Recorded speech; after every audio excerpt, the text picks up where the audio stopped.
Good morning everyone. आज मैं आप सब लोगों के बीच में वोकैब की अपनी सीरीज़ का एक और क्लास लेके आया हूँ। सबसे पहले तो उन बच्चों को जो अभी हाल फिलहाल में एसएससी सीजीएल का एग्ज़ाम देने जा रहा है, मैं उनको मना करूँगा कि ये सीरीज़ वो अभी फॉलो ना करें, क्योंकि 30 दिन के बाद आपका एग्ज़ाम है और इस टाइम पे ये सीरीज़ फॉलो करोगे तो आपके लिए फ़ायदेमंद नहीं होगी। आप ये सीरीज़ फॉलो कर सकते हो प्री का पेपर देने के बाद, या फिर वो बच्चे जो बिल्कुल स्टार्ट कर रहे हैं अपनी तैयारी जो है, जिनको अगले साल का पेपर देना है या अगला सीएचएसएल का पेपर देना है, ये सीरीज़ उनके लिए बहुत फ़ायदेमंद रहने वाली है। ये सीरीज़ मैंने स्टार्ट किया उन सारे बच्चों के लिए जो बिल्कुल शुरू से शुरुआत कर रहे हैं और जो रास्ता ना भटके, जिनको ये पता हो कि हमको एसएससी एग्ज़ाम को क्रैक करने के लिए जो वोकैब कंपाइल करके पढ़ना पड़ता है, वो सारा का सारा प्रीवियस ईयर का कलेक्शन होता है और 90-95% जो है प्रीवियस ईयर के वोकैब ही आते हैं। और हाल फिलहाल में कुछ सेट मैंने जो है आपको प्रैक्टिस कराए हैं, जिसमें से अगर आप ध्यान से देखोगे तो 100% वोकैब ये जो मैं पढ़ा रहा हूँ इसी से है।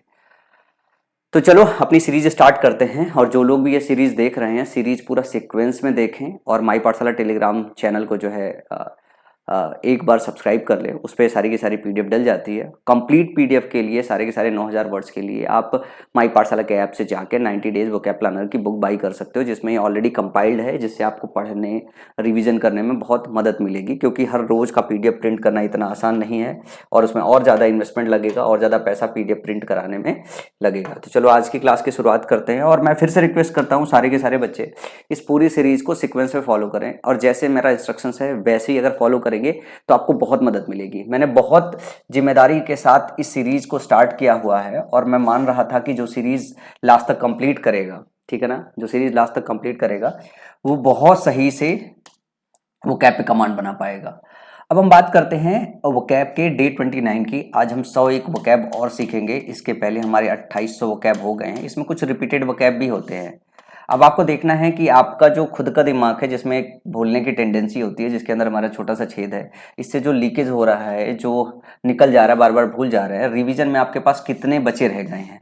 जिसने डे 1 से लगातार कंसिस्टेंसी के साथ फॉलो किया होगा उसको लगभग लगभग सब याद होगा, क्योंकि बीच में मैंने क्लासेस कुछ दिन नहीं किया है जानबूझ के, कि ताकि आप रिवाइज कर पाओ। ठीक है, तो अब यहाँ पे देखो कि आपके पास लीकेज में कितना है, 100 शब्द है, 200 शब्द है या 300 शब्द है, जैसा भी। और कितना याद है या कितना लगभग लगभग याद है, 2500 के आसपास याद है कि नहीं है, 2200 के आसपास याद है कि नहीं है। तो इसको भी जिस दिन मेरी क्लास ना आए उस दिन रिवीजन करो पूरा का पूरा फुल फ्लेज में। आप आगे मत पढ़ने की कोशिश करो। मैं जिस तरीके से करा रहा हूँ उस तरीके से आप सीरीज को करो। आप देखोगे लास्ट में चलते चलते आपकी वोकैब पे बहुत अच्छी कमांड बन जाएगी। और ये डेली रिवीजन में रखो। डेली रिवीजन का जो समय है वो 6 से 7 है, और 7 से जो 8 है वो मेरी वोकैब की क्लास आती है। और इसको अपन लोग कंप्लीट करेंगे। लगभग लगभग हम 1/3 के करीब पहुंचने वाले हैं, और एक तिहाई लड़ाई लगभग लगभग हम अगले 2 क्लासेस में लड़ लेंगे। फिर 2 तिहाई लड़ाई स्टिल बाकी रह जाएगी लड़ने के लिए। तो इतना आसान नहीं है 90 क्लासेस को पूरी तरीके से कवर करना। 9000 वर्ड्स मैंने बोले, मतलब 9000 वर्ड्स बहुत बहुत होते हैं 9000 वर्ड्स। लेकिन एक बार आपने इन सारे वर्ड्स को पढ़ लिया तो आप ये मान के चलो कि आपका जो प्रिपरेशन होगा वो बहुत अच्छा हो जाएगा और आपकी वोकैब पे बहुत सही कमांड हो जाएगी। तो चलो आज की क्लास की तरफ चलते हैं। आज की क्लास का पहला 1 वर्ड है कोहेरेंस है। कोहेरेंस का मतलब तो quality of being logical and consistence. Coherence का मतलब है कि जब आप कोई बात जैसे कह रहे हो तो आप तार्किक और संगत हो पाओ।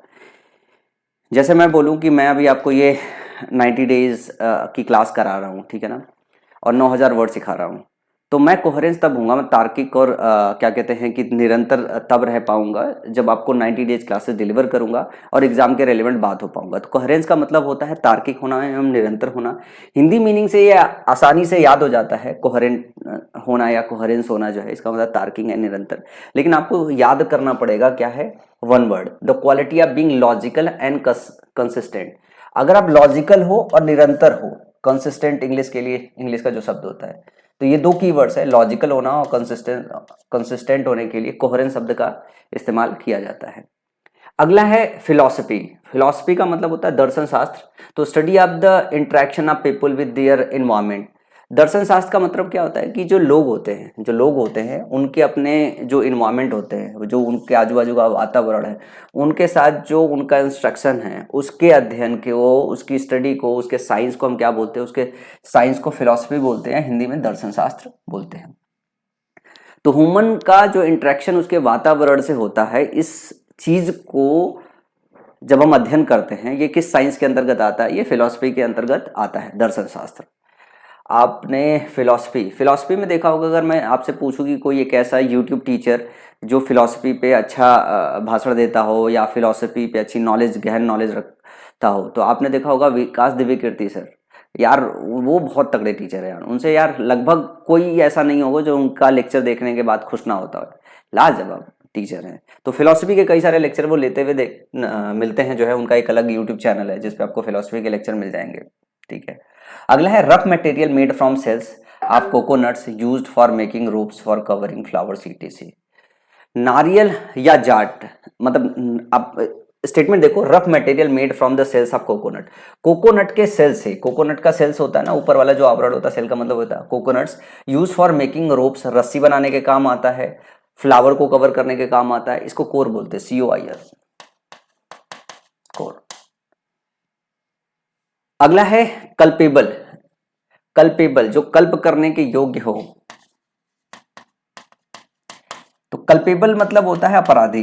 क्या होता है? अपराधी। अगर आप अपराध में सम्मिलित हो, अपराधी हो, तो आपको कल्पेबल बोला जाता है। ठीक है ना, कि अपराधी युक्त। कल्पेबल मतलब अपराध के योग्य, अपराधी युक्त, तो अपराधी बोलते हैं। Guilty of crime, guilty of crime अंग्रेजी का शब्द होता है जिसके लिए वन वर्ड होता है कल्पेबल, और हिंदी मतलब होता है इसका अपराधी।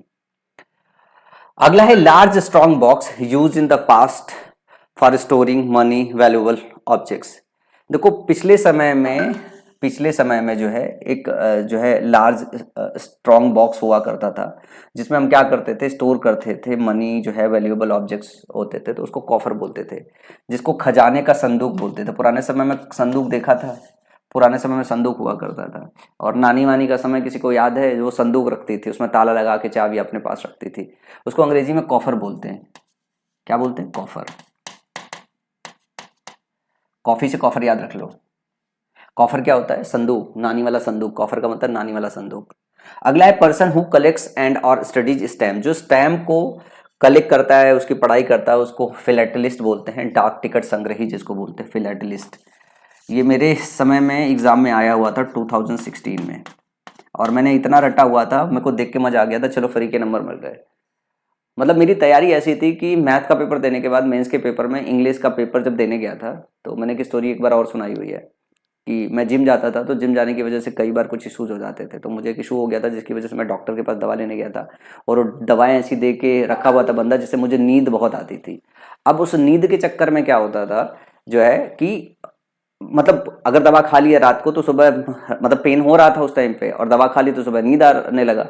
तो मैथ्स का पेपर किसी तरह देखा, उसके बाद दर्द हो रहा था, मैंने मेडिसिन ले ली, और जैसे ही मैं बैठा हूँ, मतलब जैसे ही मैं बैठा हूँ, मेरे को चक्कर आ गया, और 10 मिनट मेरी आंखें बंद हो गई, और 10 मिनट तक मैंने पेपर हाथ नहीं लगाया। फिर उसके बाद मेरी आंख ऐसे खुली, आधी आंख खोल के ऐसे लेटे हुए मुद्रा पे अपना माउस रख के, इंग्लिश का पेपर है तो टिक ही तो मारना है, और क्या ही करना होता है उसमें, तो उसमें टिक मार रहे थे क्योंकि मैथ्स का पेपर तो सॉल्व करना नहीं था। 10 मिनट के बाद ऐसे आधी आंखें खुली, तो जैसे मैं क्वेश्चन देख रहा हूँ, हाँ ये वाली इस वाले पेज से पढ़ा था, ये वाला इस वाले पेज से पढ़ा था, ये वाला इस वाली किताब में था, ये वाली प्लेन टू पैरामाउंट में पढ़ा था, ये किरण वाली किताब में था, ये वाला तो इस वाले मेरी कॉपी पे लिखा हुआ, ये वो कैब यहाँ पे, अच्छा ये वाला तो आता ही है।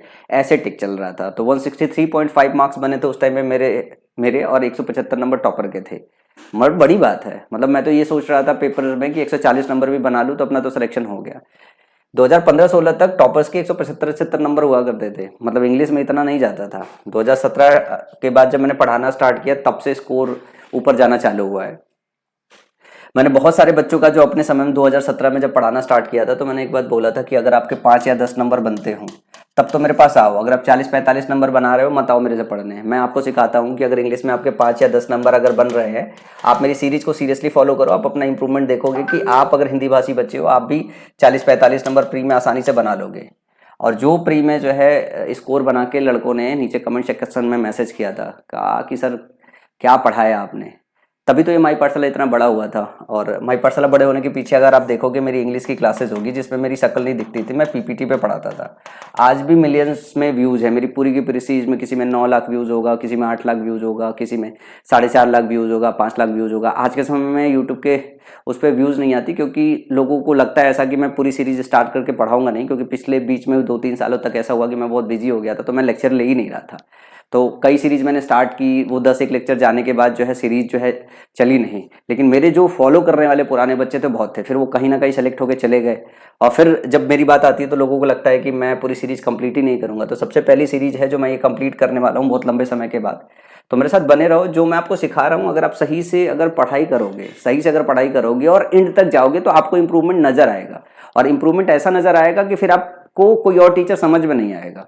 मैं तो थोड़ा स्लो दिखाई दूंगा, थोड़ा ऐसा लगेगा कि आप बोर हो रहे हो या मैं आपको बोर कर रहा हूँ। लेकिन अगर आपने मेरी एक बार सीरीज कंप्लीट की ना तो इंप्रूवमेंट जो देखने को मिलेगा ना वो एक अलग लेवल का है। स्पेशली खास करके वो जो कमजोर बच्चे उनको जो इंप्रूवमेंट देखने को मिलेगा वो बहुत सरप्राइज होंगे। चलो आगे चलते हैं। ए ग्रुप ऑफ एनिमल्स, प्रिजनर्स और slaves chain together in A line. A group of animals, animals को, प्रिजनर्स को, स्लेव्स को एक साथ अगर जो है चेन कर दिया जाए, ठीक है ना, तो उसको क्या बोलते हैं? कॉफल बोलते हैं। अब ये चीज आपको अब बहुत आसानी से कॉफल समझ में याद हो जाएगा और याद भी हो जाएगा। जैसे मेरे को ये कॉफल शब्द बहुत आसानी से इसलिए याद हो जाएगा क्योंकि मैंने कई सारे नेटफ्लिक्स पे टीवी सीरीजेस देखे हैं। जैसे एक टीवी सीरीज मैं बहुत वो करता हूँ, स्पार्टाकस करके देखा है मैंने। मतलब फैमिली के साथ देखने लायक नहीं है, न्यूड सीन्स उसके अंदर बहुत है क्योंकि वो हिस्ट्री पे बेस्ड है। तो हिस्ट्री में जिस तरीके की चीजें थी तो उस तरीके की चीजें फिल्माई गई है उसमें। मतलब ये आप बहुत देखोगे। उसमें क्या है, वो स्पार्टाकस जो है, जो स्लेव्स होते हैं उनकी स्टोरी है। जो स्लेव्स होते हैं पुराने समय में, स्लेव का मतलब क्या होता है? दास। कि किसी भी आदमी को कोई दूसरा आदमी पैसे दे के खरीद लेता था, जब तक वो अपना कर्ज नहीं चुकाता था तब उसका दास रहता था। और उस दास रहने तक, स्लेवरी तक, उसके साथ उसका मालिक जो चाहे वो करे। मतलब उसको नंगा नचाए, उसको मारे, सोसे लड़वाए, काट दे, मार दे उसको जान से, ठीक है ना, सब जायज था पुराने समय में। ये रोम अंपायर के समय की जो है स्टोरी थी स्पार्टाकस। उसमें देखोगे आप तो कई बार क्या होता है, लोग जब एक जगह से दूसरी जगह जाते हैं, एक जगह से दूसरी जगह जाते हैं तो सैनिक बल आगे चलता रहता है, फिर पीछे एनिमल्स बंधे होते हैं, फिर महिलाएं, लड़कियां, दास बने होते हैं, सब सब क्या होते हैं? चेन में बंधे होते हैं। वो एक काफिला होता है। उसी गुलामों की काफिला को कॉफिल बोलते हैं। COFFL कॉफिल बोलते हैं। अब जैसे मैं कोशिश तो ये कर रहा हूँ कि मैं पिक्चराइज कर पाऊँ। वैसे तो अगर ये पिक्चर होता, सामने रखा होता तो बहुत आसानी से एक बार में समझ में आ जाता कि नहीं कॉफिल का मतलब क्या है। लेकिन आप इमेजिनेशन कर सकते हो कि सैनिक आगे चल रहे हों, पीछे से जो है सारे दास बंधे हों, जानवर बंधे हों, सारे के सारे, तो गुलामों का पूरा काफिला चल रहा है, चेनों जड़े रहते हैं, झगड़े रहते हैं, तो उसको कॉफिल बोलते हैं। अगला है गवर्नमेंट बाई वेल्दी। वेल्दी लोगों के साथ जो है अगर गवर्नमेंट चला रहे हो तो इसको बोलते हैं प्लूटोक्रेसी। क्या बोलते हैं इसको? प्लूटोक्रेसी।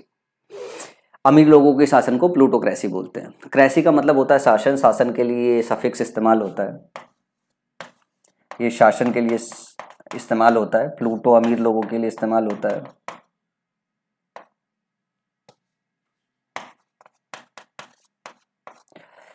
अमीर लोगों के लिए इस्तेमाल होता है। अच्छा, एक और बात बताना चाहूँगा। जैसे अपन हिंदी भाषी बच्चे रहे हुए हैं तो आपको पता है कि अपने को हिंदी बहुत सही सटीक से आती थी।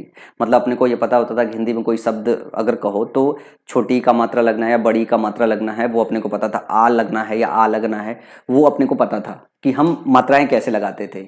और कोई शब्द लिखते थे तो तुरंत पता चल जाता था कि नहीं भाई छोटे ऊ का लगना है, बड़े ऊ का लगना है। लेकिन हिंदी से जब आगे चल के जब इंग्लिश में अपने आप को ट्रांसफॉर्म करना पड़ा तो हिंदी भी अपनी निकल गई और इंग्लिश भी पूरी सही से सीख नहीं पाए। ये बहुत प्रॉब्लम होती है। लेकिन आपको लगातार परिश्रम करना पड़ता है ताकि आप चीज़ों को सही कर पाओ। अगर मेरी क्लास में कभी इंग्लिश की स्पेल में कभी मिस्टेक हो जाए तो मान के चलिएगा कि वो मेरे हिंदी भाषा का असर है, नॉलेज का असर नहीं है, वो हिंदी भाषा का असर है। क्योंकि सीखने में बहुत टाइम लगता है। जरूरी नहीं है कि कोई भी स्पेलिंग मैं सही कर पाऊंगा या कोई भी नॉर्मल जो शब्द है उसकी स्पेल मिस्टेक नहीं करूंगा। कर सकता हूँ, हिंदी भाषी बच्चा रहा हूँ तो टीचर भी वैसे ही हूँ। अब कई बार लोग सोचते हैं कि यार ये हिंदी भाषा बच्चा जिसकी स्पेलिंग खुद ठीक नहीं है, प्रोनाउंसिएशन सारे शब्दों का ठीक नहीं है, वो क्या पढ़ाएगा? एग्जाम में स्पेलिंग चेक तो पूछता है लेकिन कभी प्रोनाउंसिएशन नहीं पूछता है। तो हिंदी भाषी जो टीचर या हिंदी भाषी जो लोग हैं वो इंग्लिश इसलिए नहीं पढ़ाते क्योंकि उनको लगता है कि उन्हें इन सब चीज़ों का सामना करना पड़ जाएगा। और एक टीचर वो होता है जो ये डिसाइड करता है मैं तो पढ़ाऊंगा। कभी आप गूगल करके देखो किसी शब्द को, मैं ये कहता हूँ ये पीडियाट्रिक्स है, ठीक है, मैं इसे पीडियाट्रिक्स पढ़ रहा हूँ। आप जरा गूगल पे इस शब्द को सर्च कीजिएगा। जब भी आप इसे सर्च करोगे आपको दो ऐसे माइक मिलेंगे। इधर जब आप क्लिक करोगे तो इसका प्रोनाउंसिएशन अलग आएगा, इधर जब क्लिक करोगे तो इसका प्रोनाउंसिएशन इंटायरली डिफरेंट होगा। तो इसको कह देंगे अमेरिकन इंग्लिश है, इसको कह देंगे ब्रिटिश इंग्लिश है। तो मैं बोलता हूँ, मैं पीडियाट्रिक्स बोल दूं तो मैं क्यों नहीं खेल देता हूँ, ये तो मेरी बिहारी अंग्रेजी का एक्सेंट है, क्यों नहीं बोल देता हूँ।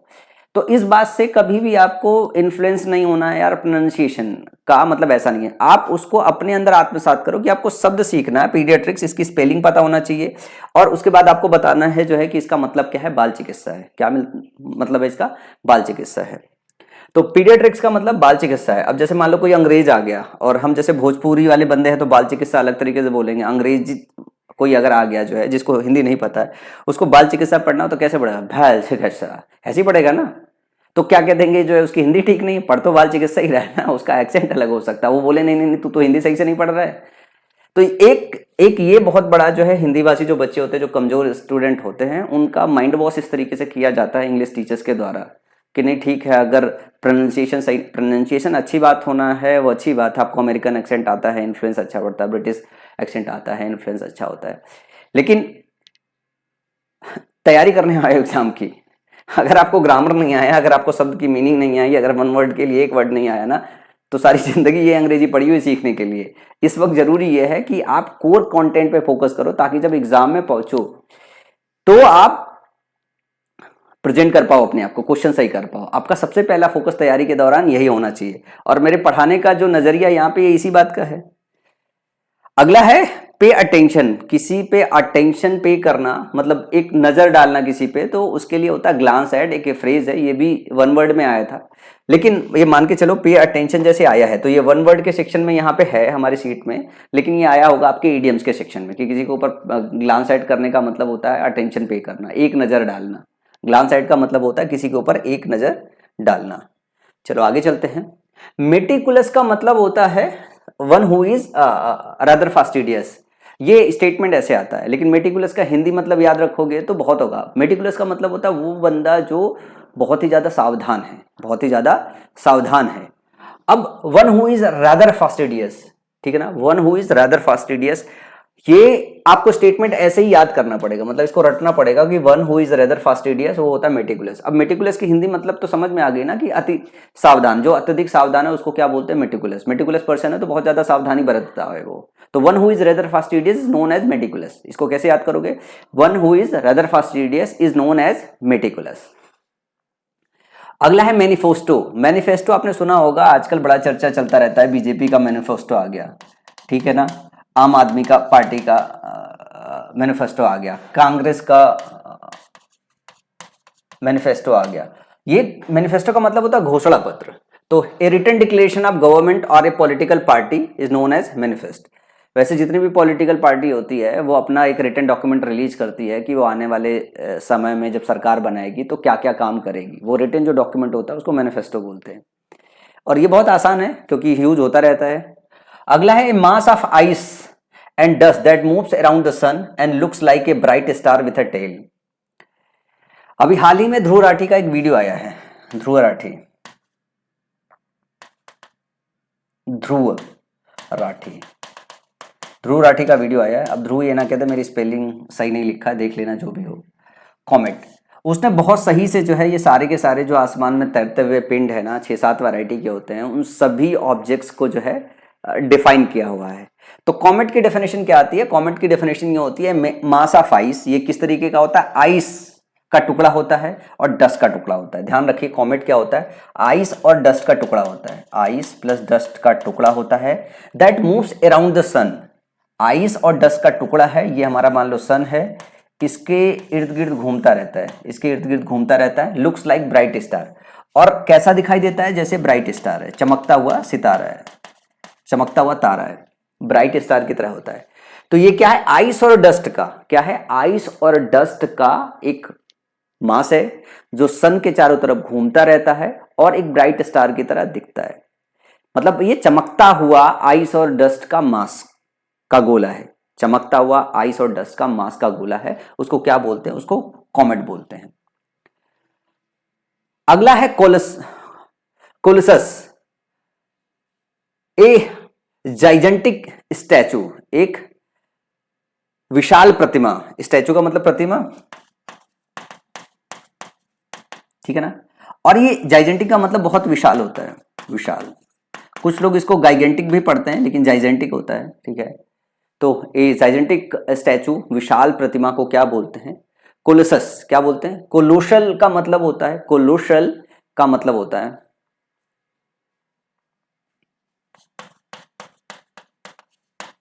कोलोशल का मतलब होता है विशाल, और कोलोसस का मतलब होता है विशाल प्रतिमूर्ति। कोलोसस का मतलब होता है विशाल प्रतिमूर्ति।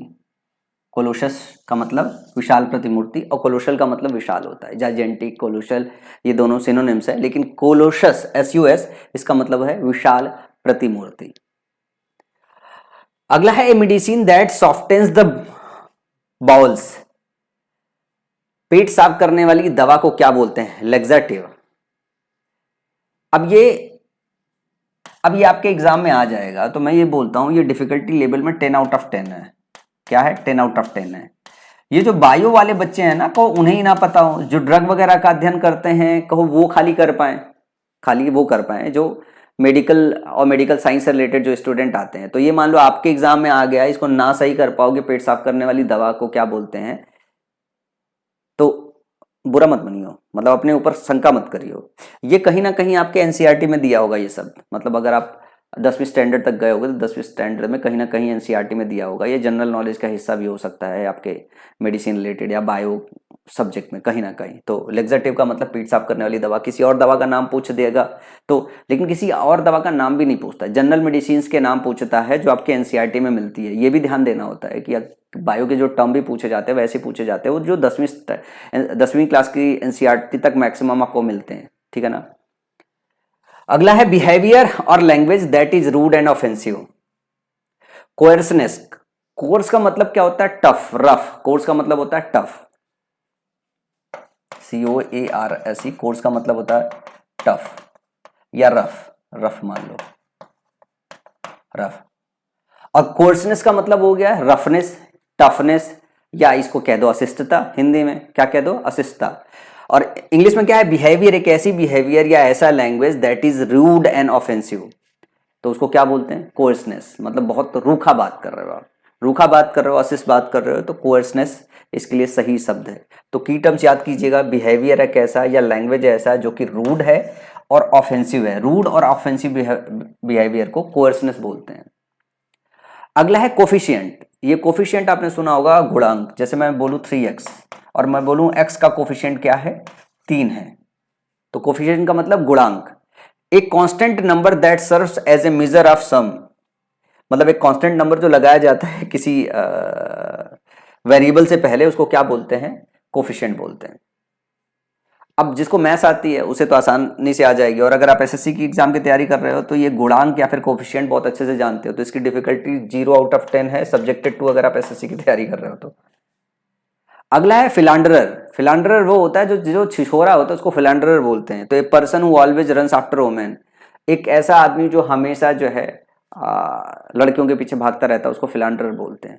अच्छा, there is always a group, मतलब दोस्तों का हमेशा एक ग्रुप रहता है जिसमें एक बंदा तो ऐसा होता है जो छोरियों के पीछे भागता रहता है, तो कोई एक हमारा दोस्त फिलांडरर जरूर होता है।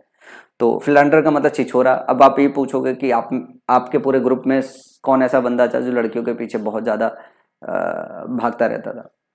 देखो मेरे पास जो ऐसा ग्रुप था उसमें सारे के सारे ही थे, मेरे को छोड़ के बस। आप बोलोगे सर आप अपने आप को तो ये नहीं बोलोगे, नहीं, मतलब अगर आप मेरा बैकग्राउंड भी चेक करोगे तो मैं बहुत इस मसले में बहुत सज्जन आदमी हूँ, मैं छोरियों के पीछे नहीं भागता हूँ। अगर मुझे कोई पसंद आई तो स्ट्रेट अवे जाके बोल देता हूँ भाई। जिंदगी में 2 बार बोली है, एक बार बोली काट के गई, दूसरी बार जब बोला घर ले आया मैं। Relating to countries of west, ठीक है ना, relating to countries of west, west countries से रिलेट करने के लिए एक शब्द में क्या कह सकते हो? ऑक्सीडेंटल बोल सकते हो, पाश्चात्य बोल सकते हो। एक होता है एक्सीडेंटल, एक हो गया ऑक्सीडेंटल, OCCIDENTL, इसका मतलब पाश्चात्य, पश्चिम से रिलेटेड। ऑक्सीडेंटल इसके लिए सही शब्द है, क्या है? पश्चिम से रिलेटेड, पश्चिम से संबंधित, पश्चिम से संबंधित या पाश्चात्य बोल सकते हो, related to west. One who has obsession for food and eating, ठीक है ना, जिसको फूड से ऑब्सेशन हो, one who has obsession for food and eating, जिसको खाने का और भोजन का बहुत ज़्यादा ऑब्सेशन हो। ऑब्सेशन का मतलब सनक, मैनियाक, ठीक है। इसके लिए क्या बोलते हैं? फैगोमेनिया। खाने के लिए जुनून रखने वाले आदमी को फैगोमनिया बोलते हैं।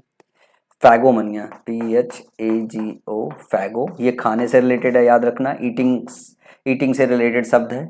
ईटिंग, फैगो ईटिंग से रिलेटेड है, मनिया सनक के लिए, खाने के लिए जो है अगर सनक है तो आपको क्या बोलेंगे?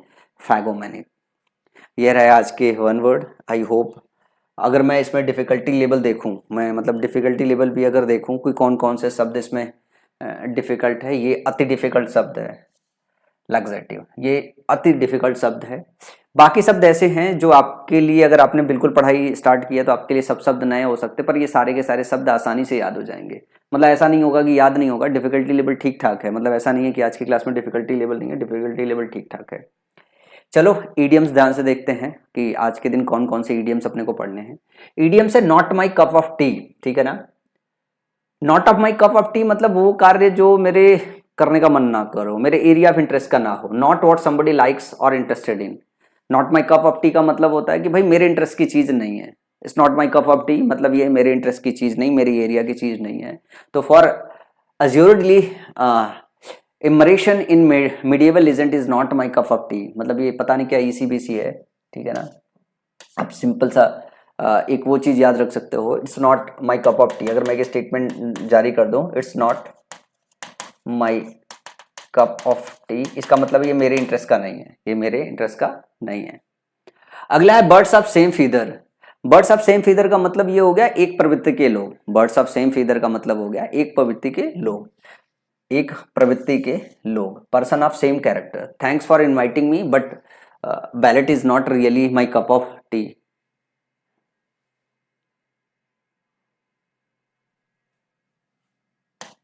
ये इसका एग्जाम्पल है, एक्चुअली इसका एग्जाम्पल है नहीं, ठीक है ना।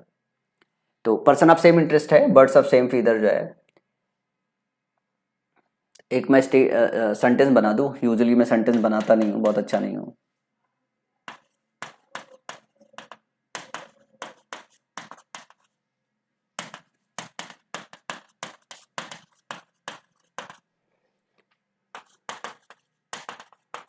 मैंने कि स्टेटमेंट लिखा, इट सीम्स, ऐसा दिखाई देता है या ऐसी प्रतीत होता है, they are birds of same feather, कि वो सेम प्रवृत्ति के हैं। मतलब 2 लोग हो सकते हैं, 4 लोग हो सकते हैं, 10 लोग हो सकते हैं, और इकट्ठे मान लो अगर खड़े हुए हैं कहीं, तो मैं एक सेंटेंस जारी कर रहा हूँ, मुझे ऐसा लगता है they are birds of same feather, मतलब वो सब सेम प्रवृत्ति के लोग हैं, ठीक है ना। अगला है टेक एक्सेप्शन। टेक एक्सेप्शन का मतलब होता है आपत्ति करना, टू ऑब्जेक्ट करना over something. I do entirely take exception to that idea, मैं मतलब पूरी तरीके से ऑब्जेक्शन लेना पसंद करूंगा, आपत्ति करूंगा उस आइडिया पे, ठीक है ना। तो टेक एक्सेप्शन का मतलब है आपत्ति लेना, क्या करना? आपत्ति लेना। हाई हैंडेड का मतलब होता है अनुचित तरीके से अधिकार जमाना, using authority in an unreasonable way, over bearing.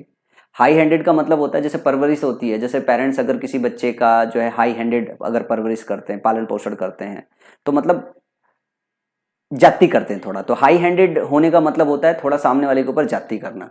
सी जो always so arrogant and high handed in her dealings, वो हमेशा एरोगेंट रहती है और हाई हैंडेड रहती है, मतलब ओवर बियरिंग रहती है।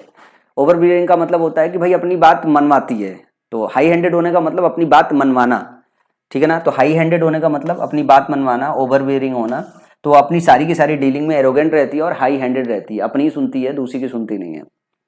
अगला है too fond of one's own voice, अपने ही जो आवाज है, जुबान है, उसके शौकीन है, तो बिना दूसरों की बात सुने बस अपनी बात कहे जाना। To like talking without wanting to listen to other people, very selfish हो जाए। She is too fond of her own voice, वो मतलब उसे अपनी बात कहना सुनाने की बड़ा शौक है। तो अगर कोई जो है fond of one's own voice का है, मतलब वो सिर्फ अपनी बात कहता है और अपनी बात सुनता है और अपनी बात सामने पे थोपता है, वो किसी और की बात नहीं सुनता है। ये आसान था सारे का सारा, मेरे को नहीं लगता है कि याद करने में भी दिक्कत होगी। एक शब्द आ गया यहाँ पे, पेडिग्री, कई बार इडियम्स और फ्रेजेस में भी ऐसे आ जाता है। तो पेडिग्री का मतलब होता है वंस एंसेस्ट्रल लाइन, जिसको बोलते हैं द ब्रीडर सोड अस द डॉग्स पेडिग्री। जो ब्रीडर है उसने शो किया डॉग्स की पेडिग्री, डॉग्स का जो है वंश शो किया। तो पेडिग्री का मतलब सीधे सीधे याद रख लीजिए यार कि वंश होता है इसका। एंसेस्ट्रल लाइन का डिस्कशन जब हम करते हैं तो हम पेडिग्री की बात करते हैं। रिमेन बिटवीन, अच्छा, remain betwixt and between, to remain in a midway position, doubtful.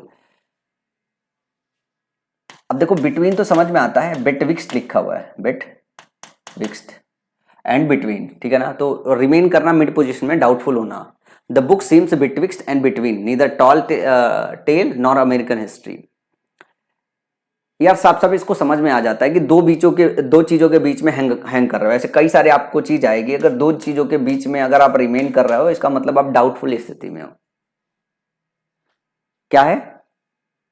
जैसे करो मरो की स्थिति में होना, डू एंड डाई। तो आप ऐसी स्थिति में होते हो कि भाई आपको करना ही करना है। ऐसे ही मतलब इस तरीके की बहुत सारी चीजें आती है। जब आप किसी दो चीजों के बीच में रिमेन होते हैं ना, तो वो डाउटफुल कंडीशन होता है आपका। किसी भी दो चीजों के बीच में जब फ्रेज आए, हैंग करते हो, तो इसका मतलब होता है आप बहुत डाउटफुल कंडीशन में होते हो। अगला है फॉल शॉर्ट होना।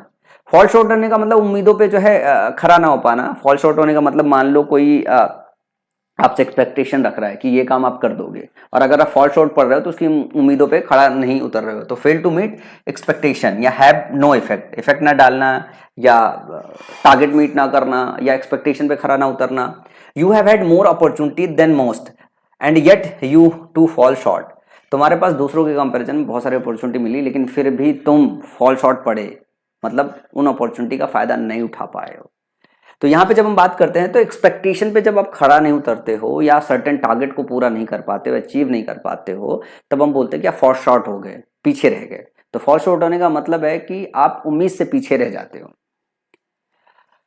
अगला है heart to heart talk. Heart to heart talk का मतलब फ्रैंक टॉक, मतलब एकदम खुला ओपन बातचीत। We had a good heart to heart talk about where our relationship was heading. हमारा जो है बहुत सीधा बात हुआ जो है कि हमारा जो रिलेशनशिप है वो किधर को हेड कर रहा है, किधर को जा रहा है। हार्ट टू हार्ट टॉक का मतलब एकदम सीधे स्ट्रेट बात करना। अगला है here to stay. Here to stay का मतलब है कि set to remain for a longer time. जैसे बोलते हैं कई बार एक सवाल आता है कि एडटेक, मैं आपको गौरव मुंजाल का एक स्टेटमेंट कोट करता हूं जो उन्होंने एक्स पे लिखा था।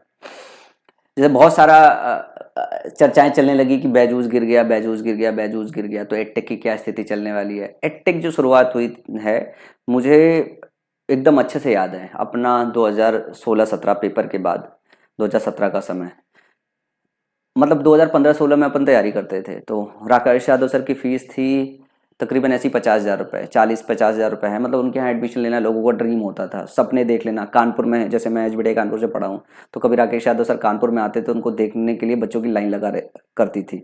तो अपन वहाँ से निकले तो हमेशा ये सुना करते थे अपन की भाई Rakesh Yadav sir, Rakesh Yadav sir, Rakesh Yadav sir. उनकी एक छवि देखने के लिए बौखलाहट हुआ करती थी। लोग किसी भी हद तक फीस पे करने के लिए रेडी थे। हमारे कॉलेज में लोग एसएससी एग्जाम को देने नहीं जाते थे कि गवर्नमेंट जॉब चाहिए, पर प्राइवेट सेक्टर में हमें जॉब मिलती थी 30,000। और एसएससी के एग्जाम में अगर मैथ्स में अगर आपने 190 से ज़्यादा स्कोर बना दिया, तो उस वक्त एक कोचिंग चलती थी, नाम था पैरामाउंट। तो पैरामाउंट में आपको 1 लाख रुपए से ऊपर, 1.5 लाख रुपए से ऊपर की नौकरी मिल जाती थी। आप खाली मैथ में स्कोर बना के आ जाओ 190, 195, अगर टीचिंग स्किल अच्छी थी। तो हमारा पूरा कॉलेज एसएससी का एग्जाम देने इसी बात के लिए निकला था कि नहीं अपन तो स्कोर बनाएंगे, पैरामाउंट में जाके पढ़ाएंगे, 1-1.5 लाख की सैलरी मिलेगी, गाड़ी वाड़ी खरीदेंगे, मस्त रंगबाजी दिखाएंगे। क्योंकि इंडस्ट्री में जाके हमें 30-35 हज़ार रुपए की सैलरी मिलती थी। तो उस एक टाइम का मेरे को याद है कि जो फीसेस थी, वो फीसेस बहुत हाई थी। तो जब पहली बार हमने यूट्यूब स्टार्ट किया था, और तो नारा हमारा क्या था, लेस एजुकेट, कि हम सबको पढ़ाते हैं। क्योंकि हमें उस वक्त समझ में आ रहा था कि इतनी भारी फीसें सारे लोग नहीं पढ़ सकते थे। 2017-18 का समय था जिसमें मैंने पहली बार अपना कोर्स लार्ज स्केल पे प्रमोट किया था, जिसके लिए मैं बाद में बहुत क्रिटिसाइज भी हुआ, क्योंकि मैंने उसमें कुछ एक्सेप्ट किया था। लेकिन उसका पर्पज और रीज़न अच्छा था, नेचर अच्छा था। क्योंकि हम उस फीसेस को क्रब कर रहे थे। 50,000 की फीसेस हम 6,000 रुपए के अंदर उस टाइम पे लेके आए थे, और आज के समय के हिसाब से वो 6,000 भी जाता था। लेकिन अगर आप जो चार्ज हो रहा था उस टाइम पे 50,000 रुपए फीस, और उसके बाद सिलेक्शन भी नहीं हो रहा था, तो 50,000 से 6,000 फीस रिड्यूस करना कितना बड़ा चेंज था उस टाइम पे जब एडटेक आया हुआ था। तो जब अभी बैजूस का डाउनफॉल हुआ है, या बैजूस के विषय में कुछ इशूज आया है, ज़्यादातर एडटेक जो है वो प्रॉफिटेबल्स नहीं है, क्योंकि सब लोअर बकेट प्राइस पे जो है आपको कोर्सेज प्रोवाइड कर रहे हैं। तो ज़्यादातर जो कंपनीज है वो नुकसान में है, इन्वेस्टर के पैसे से चल रही है। तो ऐसे केस में सवाल ये होता था कि एडटेक एडटेक एडटेक क्या है। तो गौरव मुंजाल ने एक स्टेटमेंट एक्ट पे लिखा था, edtech is here to stay.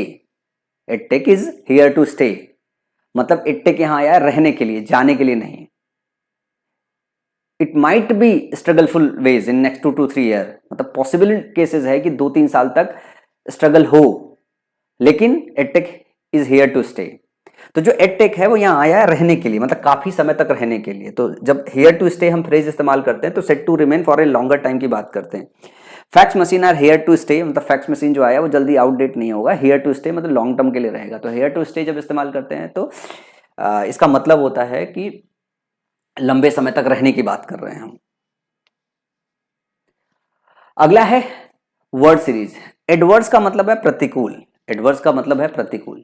अब देखो एडवर्स शब्द सभी लोग जानते हैं लगभग, ये शब्द इतना डिफिकल्ट नहीं है। एडवर्स का मतलब प्रतिकूल होता है। सवाल यह है कि प्रतिकूल से रिलेटेड कितने और जो है शब्द है। अच्छा, जब शब्द पढ़ते हो तो एक और नजरिया होता है जो मैं बताना आपको भूल गया। एक पॉजिटिव वर्ड होता है, एक नेगेटिव वर्ड होता है। पॉजिटिव और नेगेटिव वर्ड होने का क्या मतलब है? पॉजिटिव वर्ड जो आपको फेवर करे, आपके थॉट को फेवर करो, जिसको आप करना चाहो। अब जैसे एडवर्स का मतलब क्या होता है? एडवर्स का मतलब बुरा समय। तो भाई ये तो हमारे लिए नेगेटिव वर्ड हो गया, कोई बुरा समय नहीं चाहता। तो जो भी शब्द हम पढ़ते हैं उसमें पॉजिटिव नेगेटिव सेंस भी समझने की कोशिश करते हैं, और एग्जाम में जब आपके ऑप्शन आते हैं ना तो पॉजिटिव नेगेटिव से भी बहुत सारे क्वेश्चन क्रैक हो जाते हैं। तो अब अगर मैं बोलूं कि अगर प्रतिकूल के लिए, एडवर्स के लिए बहुत सारे और नेगेटिव वर्ड्स हो सकते हैं, वो नेगेटिव और कौन कौन से वर्ड्स हैं? तो जैसे इनमिकल एक नेगेटिव वर्ड है, इंजरियस एक नेगेटिव वर्ड है, कॉन्फ्लिक्टिंग एक नेगेटिव वर्ड है, डिसएडवांटेजियस एक नेगेटिव वर्ड है, पेरिलस जो है, और परनीसियस। ये सारे के सारे क्या है आपके? सारे इसके नेगेटिव वर्ड्स हैं जो एडवर्स के लिए इस्तेमाल होता है। अनफेवरेबल कंडीशन है, हार्मफुल है। पेरिलस का मतलब हार्मफुल होता है, ठीक है ना। परनीसियस का, पेरिलस और परनीसियस हार्मफुल के लिए आता है, मतलब अगर हार्मफुल है तो एडवर्स है, हार्मफुल है तो एडवर्स है। तो ये सारे वो नेगेटिव वर्ड है। इनिमिकल है, इंजरियस है, कॉन्फ्लिक्टिंग है, डिसएडवांटेजियस है, पेरिलस है और परनीसियस है। इनिमिकल शब्द और याद रखिए, इनिमिकल का मतलब प्रतिकूल, जो आपके अनुकूल ना हो, ठीक है ना।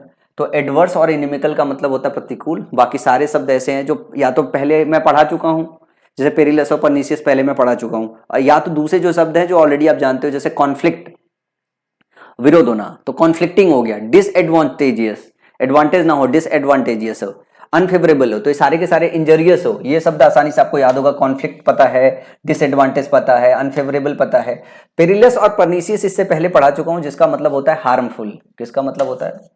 Harmful, harmful. और इमिकल यहाँ पे एक नया शब्द है जिसको एडवर्स के साथ आपको याद करना है कि इनिमिकल और एडवर्स का मतलब प्रतिकूल है। डिजास्टर का मतलब आपदा, डिजास्टर का मतलब आपदा, ये भी आपका नेगेटिव वर्ड है।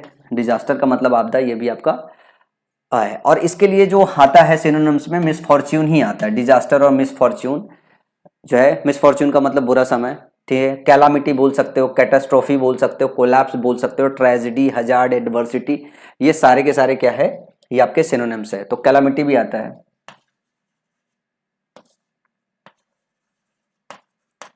कैलामिटी शब्द याद कर लो, कैटास्ट्रॉफी याद कर लो, कोलैप्स याद करो, ट्रेजेडी याद कर लो, हजार्ड याद कर लो और एडवर्सिटी याद कर लो, ठीक है ना। तो डिजास्टर और मिसफॉर्च्यून, कैलामिटी, ये तीन शब्द तो आपको याद होने चाहिए वैसे भी। और कैटास्ट्रॉफी भी याद हो जाता है, या ट्रेजेडी भी याद ही रहता है। अगला शब्द है इंस्टेंट। इंस्टेंट का मतलब है तुरंत। अब तुरंत की अगर बात करें तो प्रॉम्प्ट का मतलब भी तुरंत, क्विक का मतलब भी तुरंत, इंस्टेंटेनियस का मतलब भी तुरंत, रैपिड का मतलब भी तुरंत, इमीडिएट का मतलब भी अर्जेंट तुरंत, और रैपिड का मतलब भी तुरंत, और स्विफ्ट का मतलब भी तुरंत। मारुति की स्विफ्ट कार आती है जो बहुत क्विक होती, बहुत अर्जेंट होती, बहुत तुरंत होती है, ऐसा उनका कहना है, ठीक है। इसके अपोजिट की बात करें, अगर अर्जेंट की ना बात करें, अपोजिट भी बात कर ले, तो डिलेड है, टार्डी है, और डेलिंक्वेंट है, स्लो है, स्लगिश है, प्रोलॉन्ग्ड है। ये सारे के सारे शब्द देरी करने से रिलेटेड है। अब इसके बाद अगले शब्द की तरफ मूव करते हैं। टेम्पेस्ट का मतलब तूफान होता है, तो स्टॉर्म का मतलब भी तूफान होता है, साइक्लोन तूफान होता है, टॉर्नाडो तूफान होता है, हरिकेन तूफान होता है, टुमुल्ट का तो मतलब तूफान होता है, अप्रोर का मतलब तूफान है, लेकिन ये अप्रोर कैसा है? ये जनता का तूफान होता है, अप्रोर, ठीक है ना। ब्लिजार्ड का मतलब तूफान, टाइफून का मतलब तूफान। ये सारे के सारे शब्द आप याद रखो, तूफान से रिलेटेड है, ठीक है ना। इसके बाद बात करें डिलीजेंट। डिलीजेंट का मतलब होता है मेहनती, ध्यान से याद रखिएगा, मेहनती। और ये आपका पॉजिटिव वर्ड है, ये नेगेटिव वर्ड था। डिलीजेंट का मतलब मेहनती, एक पॉजिटिव वर्ड है, पॉजिटिव वाइब आ रही है इससे। हार्ड वर्किंग हो गया, स्टूडियस हो गया जो है। इंडस्ट्रियस एक शब्द है और है जो आपके एग्जाम में करीब 500 दफा पूछा गया होगा, इंडस्ट्रियस। इंडस्ट्रियस सीधे सीधे पूछा जाता है कि इसका मतलब क्या होगा। इंडस्ट्रियस का मतलब लेबोरियस होता है, इंडस्ट्रियस का मतलब पेन स्टेकिंग होता है। वो पेन स्टेकिंग का मतलब वो लोग जो पेन लेते हैं किसी काम के लिए, मतलब बहुत मेहनती होते हैं, पेन स्टेकिंग। एसिडुअस है कोई, स्टूडियस है, इसका मतलब मेहनती है, हार्ड वर्किंग है, डिलीजेंट है। तो diligent, industrious, laborious, painstaking, assiduous और स्टूडियस, ये सब हार्ड वर्किंग को रिप्रेजेंट करते हैं, हार्डवर्क को रिप्रेजेंट करते हैं। रिस्ट्रिक्ट का मतलब पाबंदी लगाना और इसके लिए डिमिनिश करना, किसी को हैम्पर करना, इंपीड करना, रिस्ट्रेन करना, लिमिट करना, बाउंड करना, कन्फाइन करना जो है, या प्रोहिबिट करना। और एक और शब्द आपके एग्जाम में आता है हिंडर। हिंडर शब्द का मतलब होता है देरी या बाधा डालना, बाधा डालना, बाधा डालना है। तो ये सारे के सारे शब्द आपको याद करने पड़ेंगे। इसके बाद अगला शब्द है एंटिसिपेट करना। एंटिसिपेट करने का मतलब है आशा रखना। एक पॉजिटिव वर्ड है जो है, ये नेगेटिव शब्द है किसी को रिस्ट्रिक्ट कर रहे हो तो रिगार्डेड एज प्रोबेबल, एक्सपेक्ट और प्रेडिक्ट। एक्सपेक्ट करना मतलब एंटिसिपेट करना, तो एज्यूम करना, फोरकास्ट करना, प्रेडिक्ट करना, विजुलाइज करना, प्रीमोनिशन करना और इंसाइट करना। तो प्रीमोनिशन का मतलब क्या हो गया, आशा करना। प्रीमोनिशन का मतलब आशा करना या उम्मीद करना, आशा करना। ये शब्द भी याद कर लीजिए, प्रीमोनिशन का मतलब आशा करना। ठीक है, चलो आगे चलते हैं। देखो बोर और हो सकता है हो रहे होगे यार, क्योंकि ये शब्द है, शब्द में बोरियत पॉसिबिलिटी है। अगला है एबंडेंट। एबंडेंट का मतलब प्रचुर मात्रा होता है। एबंडेंट का मतलब प्रचुर मात्रा होता है और ये पॉजिटिव वर्ड है, ठीक है ना। तो एम्पल एक और शब्द है जो आता है, एम्पल मतलब ज्यादा, बाउंटीफुल बहुत ज्यादा है, कैपियस, सफिशिएंट, अपुलेंस। अपुलेंस का मतलब आपके पास बहुत सारा धन दौलत है, अपुलेंट हो आप, ठीक है ना। सफिशिएंट, अपुलेंस, एक्जुबरेंस है, सरप्लस है आपके पास, अबाउंडिंग है, प्रोफ्यूज है, लेविश है। तो प्रोफ्यूज, लेविश, ऑपुलेंस, सफिशिएंट, ये सारे के सारे शब्द आपको याद करने पड़ेंगे। अबंडेंट से रिलेटेड सारे शब्द हैं, एम्पल होना, ज्यादा होना, बाउंटीफुल होना, कॉपियस होना और सफिशिएंट होना, ऑपुलेंस होना जो है, ये सारे प्रचुर होने से रिलेटेड इसके सिनोनिम्स है। गेट और गेट, देख रहे हो, गेट और गेट, GAT और GAIT। इस गेट का मतलब दरवाजा और इस गेट का मतलब चाल होता है, हाव भाव होता है चलने का। तो a person manner of walking, walk बोलते हैं इसको, ठीक है ना। एम्बल, गैलोप, ट्रॉट, स्टेप, पेस और स्ट्राइड और पॉस्चर। तो गेट को आप पॉस्चर से रिलेट कर सकते हो, वॉक से रिलेट करते हो, इसके सिनोनिम्स में एम्बल होगा, गैलोप होगा, ट्रॉट होगा। और मैं आपको बताऊं कि ये जो सबसे पहली बार गेट मैंने पढ़ा था, ये 2019 का मैं पेपर सॉल्व करा रहा था, तो 2019 के पेपर में पहली बार ही मेरे को शब्द मिला। और अभी भी जब मैं नंबर ऑफ डेज पे पहुंचा हूं, 2019 के पहले अभी मैं कवर कर रहा हूं, 2019 के पहले का मैं ये वन वर्ड कवर कर रहा हूं। ये इसका मतलब है कि ये कभी आपसे पूछा गया वो कैब में, जब 2019 में PYQ में ये क्वेश्चन पूछा गया था। PYQ नहीं, सॉरी, पैराजंबल में पूछा गया था, PQRS में। उसमें इस शब्द का इस्तेमाल करके 4 सेंटेंसेस बनाए गए थे, और वही अकेला पैराजंबल समझने में बहुत मुश्किल था, क्योंकि इसकी मीनिंग समझ में नहीं आ रही थी, इसकी मीनिंग क्या होगी। मतलब मैंने 2019 पढ़ाने तक कभी भी इस शब्द को पढ़ाई नहीं किया था, लेकिन ये प्रीवियस ईयर में आ चुका था। मतलब मैंने 17,000 शब्द कवर किए थे, फिर भी ये शब्द मेरे से छूट गया था। तो मैंने जो कलेक्शन बनाया वो कलेक्शन ऐसा है कि कुछ नहीं छूटेगा, मैंने सब कवर किया है, सीक्वेंस वाइज कवर किया हुआ है। तो इसका मतलब होता है चाल, ठीक है ना। वॉक या पॉस्चर बोल सकते हो, स्ट्राइड बोल सकते हो, एम्बल, गैलोप, ट्रॉट बोल सकते हो। क्वैश का मतलब होता है रद्द करना। आप ये देखोगे तो लॉ में आपको जो है हमेशा ये शब्द मिलेगा। जैसे आपने सुना होगा कि केस क्वैश कर दिया गया, केस क्वैश कर दिया, पिटीशन क्वैश कर दिया जो है जज ने। क्वैश करने का मतलब होता है रद्द करना, नलिफाई करना, कैंसिल करना, एनुल करना, इनवैलिडेट करना, अबीट करना, अबोलिश करना, निगेट करना, रिपील करना, रेसिंड करना। इन सब चीज का मतलब होता है रद्द करना, रिपील कर देना, रद्द कर देना, रेसिंड कर देना, रद्द कर देना, और अबीट कर देना, छोड़ देना, एबोलिश बंद कर देना, निगेट कर देना, ठीक है ना। तो ये सारे के सारे शब्दों का मतलब है रद्द कर देना। क्वैश बहुत नॉर्मल सा शब्द है, जो हर रोज अगर आप कोर्ट केसेस अगर पढ़ रहे होगे या उससे रिलेटेड अगर इन्फॉर्मेशन पढ़ रहे होगे, ठीक है ना, गूगल सजेस्ट कर रहा होगा, तो क्वेस हर रोज ही आपके पास आ जाता होगा किसी ना किसी केस से रिलेटेड। अब इसके बाद है फ्रेजल वर्ब्स। फ्रेजल वर्ब्स की बात करें तो गो से रिलेटेड है। गो थ्रू का मतलब होता है to pass through a time, to read, जब आप किसी चीज को गो थ्रू करते हो तो आप पढ़ाई करते हो। Let me go through this book, मतलब मेरे को एक बार इस बुक से गुजर जाने दो। तो गो थ्रू करना मतलब पास करना, पढ़ना, एक नजर से देखना। To pass through a time, to read, go through करना। इसके बाद गो अप, जब आप गो अप होते हो तो इंक्रीज करते हो या बढ़ते हो। Price of food grains went up due to famine, famine की वजह से वेंट अप हुआ मतलब ऊपर चढ़ा। तो जब आप प्राइस वेंट अप होती है या गो अप होती है कोई चीज तो वो बढ़ती है। इसके बाद अगर मैं बात करूं गो विथ टू सेलेक्ट और चूज, चुनना। I can not go with this brand, मैं इस ब्रांड के साथ गो विथ नहीं कर सकता है हूं, मैं इस ब्रांड के साथ गो विथ नहीं कर सकता हूं, मतलब मैं इसे नहीं चुनना चाहता हूं, ये मुझे नहीं पसंद है। It is out of fashion now, मतलब ये फैशन से बाहर है। तो गो विथ का मतलब होता है सेलेक्ट करना या चुनना। गो विथ का मतलब होता है चुनना। गो अप का मतलब होता है बढ़ना, ठीक है ना। गो थ्रू का मतलब होता है एक नजर से देखना, एक मतलब पास थ्रू करना, नजर से देखना, या यूं कह दो पढ़ना, पढ़ना सही से याद रहेगा। उसके बाद हियर ऑफ, क्या है hear of, hear of to get the news about, समाचार मिलना। Hearing of her husband death she fainted, जैसे उसने अपने हस्बैंड की डेथ की न्यूज सुनी, सी फेंटेड।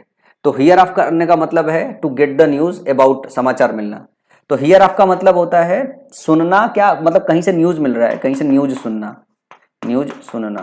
हियर ऑफ का मतलब, हियर मतलब सुनना होता है, और हियर ऑफ का मतलब क्या हो गया, हियर ऑफ हस्बैंड डेथ जो है, तो यहाँ तो न्यूज ही सुन रही है ना। तो न्यूज का या समाचार का आना और एक बैग आना और उसको सुनना, to get the news about, समाचार मिलना, हियरिंग ऑफ का मतलब होता है। Hit on upon, to come to mind suddenly, जैसे मेरे दिमाग में कोई आइडिया हिट ऑन कर गया या हिट अपॉन कर गया तो मतलब मुझे सूझा। तो हिट ऑन अपॉन का मतलब सूझना होता है, सूझना, सूझना, ठीक है ना, सूझ पड़ना या सूझना, ठीक है ना। An idea hit upon me when I was reading the Tempest, a play by Shakespeare. मैं जब टेम्पेस्ट पढ़ रहा था, एक प्ले है जो शेक्सपियर के द्वारा लिखी गई है, ठीक है। तो वो क्या है कि एक आइडिया हिट अपॉन किया, मतलब मेरे को सूझा।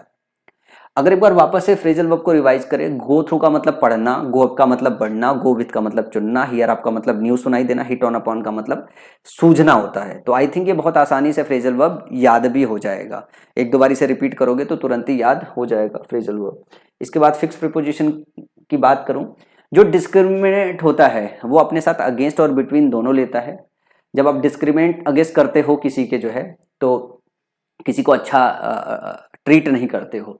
No one should discriminate against the poor, किसी को पुअर के अगर डिस्क्रिमिनेट अगेंस्ट नहीं करना चाहिए, मतलब उसको गलत तरीके से ट्रीट नहीं करना चाहिए। तो जब आप डिस्क्रिमिनेट अगेंस्ट किसी के करते हो, ठीक है ना, तो आप क्या काम करते हो, आप जो है उसको ट्रीट अच्छा नहीं करते हो। लेकिन अब जब डिस्क्रिमिनेट के साथ बिटवीन लगाते हो, we should always discriminate between right and wrong, इसका मतलब होता है अंतर, अंतर समझना, अंतर बताना। तो डिस्क्रिमिनेट बिटवीन का मतलब होता है अंतर बताना दो चीज के बीच में। जब आप अंतर का, डिफरेंस का डिस्कशन करते हो, डिफरेंस करने की कोशिश करते हो, तो डिस्क्रिमिनेट बिटवीन लगाते हो। अब इसके बाद अगर बात करें तो इम्बार्क है, इम्बार्क अपने साथ प्रीपोजिशन ऑन लेता है। आप इम्बार्क ऑन वेंचर करते हो तो अंडरटेक करते हो। He has decided to embark on a new business undertaking, तो उसने डिसाइड किया कि इम्बार्क ऑन करेगा न्यू बिजनेस अंडरटेकिंग के लिए, मतलब शुरुआत करना। इम्बार्क ऑन का मतलब होता है किसी चीज को शुरुआत करना, इम्बार्क अपने साथ ऑन लेता है। इसके साथ इंटर, इंटर ध्यान रखिएगा, इंटर अपने साथ जो है कोई प्रीपोजिशन नहीं लेता है। तो ही इंटर्ड माई रूम, जैसे मैं किसी प्लेस में इंटर करता हूं तो प्लेस में इंटर करते वक्त मैं प्रीपोजिशन नहीं लगाता हूं। He entered my room without my permission. लेकिन जब किसी आप अलायंस या एग्रीमेंट में जाते हो तो इंटर अपने साथ इनटू लेता है। और ध्यान से देखना, तो अलायंस या एग्रीमेंट हमेशा कीवर्ड्स इस्तेमाल होता है। India and America have entered into various agreements, तो यहाँ पे देखो एग्रीमेंट है कि इंडिया और अमेरिका एग्रीमेंट के अंदर इंटर हुआ। तो जब एग्रीमेंट या अलायंस की बात कर रहे होंगे तो इंटर अपने साथ इनटू लेता है। किसी प्लेस में घुसने की बात करेंगे तब कभी भी इंटर के साथ हम प्रीपोजिशन नहीं लगाते हैं। अब मैं अगर क्वेश्चन पूछने की बात करूं तो ये जगह से क्वेश्चन आपके उसमें आते हैं, स्पॉट बेरर में आते हैं, और आपके फिल इन द ब्लैंक्स में आते हैं, फिल इन द ब्लैंक्स में आते हैं। जैसे जो सबसे ज्यादा रिपीटेटिव क्वेश्चन है, जो सबसे ज्यादा, मतलब कुछ तो ऐसे हैं जो एक आध बार पूछे गए हैं, कुछ तो ऐसे हैं 100 बार पूछे गए हैं, कुछ ऐसे हैं जो 100 बार पूछे गए हैं। तो जब मैं ऐसे हाईलाइट करता हूं क्लास में ना कि ये वाला सेक्शन आपके एग्जाम में आता है, तो मतलब ये एक दो बार नहीं आया हुआ है, ये तो ऐसा हुआ है कि जैसे ये सारे बता रहे हैं कभी ना कभार पूछा गया एक आध बार। ये सब ऐसे जो मैं हाईलाइट करता हूँ 100 दफा पूछे गए हैं, मतलब सबसे ज्यादा प्रायोरिटी किनके आने की है, क्योंकि अगर 100 दफा पूछे जा रहे हैं तो यही एक आध रिपीट करेगा। भाई 4 क्वेश्चन पूछने हैं, 9000 शब्द पढ़ रहे हैं, उसमें से कहीं से उठा के पूछ देगा ना। तो टोटल 700 फ्रेजल वर्ब और फिक्स प्रीपोजिशन मिला के है। अगर आपने इनको सही से रिवाइज कर लिया तो आपकी इंग्लिश बहुत सही हो जाती है, आपकी इंग्लिश बहुत सही हो जाती है। फिर तो अगर कुछ नया भी आता है तो आपको पता चल जाता है। अब एक शब्द है कोहेरेंट और एक है इनहेरेंट। तो इनहेरेंट का मतलब जन्मजात होता है या अंतर्निहित होता है, और कोहेरेंट का मतलब स्पष्ट और सुबोध होता है, ठीक है ना। तो इंटेलिजिबल है, she gave a clear coherent account to the court, उसने बहुत सुस्पष्ट जो है बात या सीधे सीधे जो है कोर्ट को कुछ बताया। इनहेरेंट का मतलब जन्मजात होता है, इनबॉर्न क्वालिटी होता है। Violence is inherent to in our society, जो वायलेंस है वो हमारी सोसाइटी में शुरुआत से ही है। तो इनहेरेंट का मतलब शुरुआत से होना, इनबॉर्न होना जो है, ठीक है, जन्मजात होना। कोलैबोरेट एक शब्द है, ठीक है ना, और कॉर्पोरेट एक शब्द है। कोलैबोरेट का मतलब होता है मिलकर काम करना, और कॉर्पोरेट का मतलब होता है कंफर्म करना या पुष्टि करना। तो कोलैबोरेट मिलकर काम करना, work together, researchers around the world are collaborating to develop a new action. हम कहते हैं ना, चलो कोलैबोरेट करके काम कर ले, बहुत सारे यूट्यूबर कोलैबोरेट कर रहे हैं। तो कोलैबोरेट का मतलब होता है मिलकर काम करना, और कॉर्पोरेट का मतलब होता है कंफर्म करना, पुष्टि करना। The evidence was corporated by 2 independent witnesses, जो एविडेंस है वो 2 इंडिपेंडेंट विटनेसेस के द्वारा कंफर्म किया गया है। कॉर्पोरेट किया गया है मतलब कंफर्म किया गया है, कॉर्पोरेट किया गया है मतलब कंफर्म किया गया है, मतलब कंफर्म किया गया है। तो ये रही आज की आपकी वोकैब की क्लास। और मैं आप सब बच्चों से ये कहना चाहूँगा, जो बच्चे ऐसे हैं जो अभी सीजीएल का एग्ज़ाम में अपेयर होने जा रहे हैं और मेरी वीडियो स्टिल देख रहे हैं, मैं उनको बोलूँगा कि ये ज़्यादा बेहतर होगा आपके लिए कि आप रिवीजन करो। और रिवीजन के लिए आप क्या काम कर सकते हो, 90 days vocab planner, vocab planner इस नाम की बुक है, जो आपको सिर्फ और सिर्फ माई पाठशाला ऐप पे मिलेगी। वहीं से आप ऑर्डर कर सकते हो, माई पाठशाला ऐप से आप ऑर्डर कर सकते हो। माई पाठशाला ऐप से जब आप ऑर्डर करोगे, ऑर्डर करने के लिए आपको माई पाठशाला ऐप के इधर कॉर्नर पे एक बुक सेक्शन होगा। बुक सेक्शन में जाके आपको स्मार्ट बुक सेक्शन में जाके 90 डेज वोकैब प्लानर को बाई करना पड़ेगा। जैसे आप बाई करोगे तो टीम हमारी जो है आपके परचेज के बाद जो है आपको फ़ोन करके बात करके वो आपको डिलीवर कर देती है आपके घर पे। तो 90 डेज वोकैब प्लानर आप यहाँ से ऑर्डर कर सकते हो। तो आप इसको लेके इससे रिवीजन करो और ये देखो कि कोई प्रीवियस ईयर का वोकैब आपसे छूट तो नहीं गया। अगर छूट गया तो फटाफट उसे रिवाइज कर लो, क्योंकि प्रीवियस ईयर का वोकैब पढ़ा होना बहुत ज़रूरी है। तो आज की क्लास में इतना ही, अगली क्लास में फिर मिलूँगा मैं नेक्स्ट डे के साथ।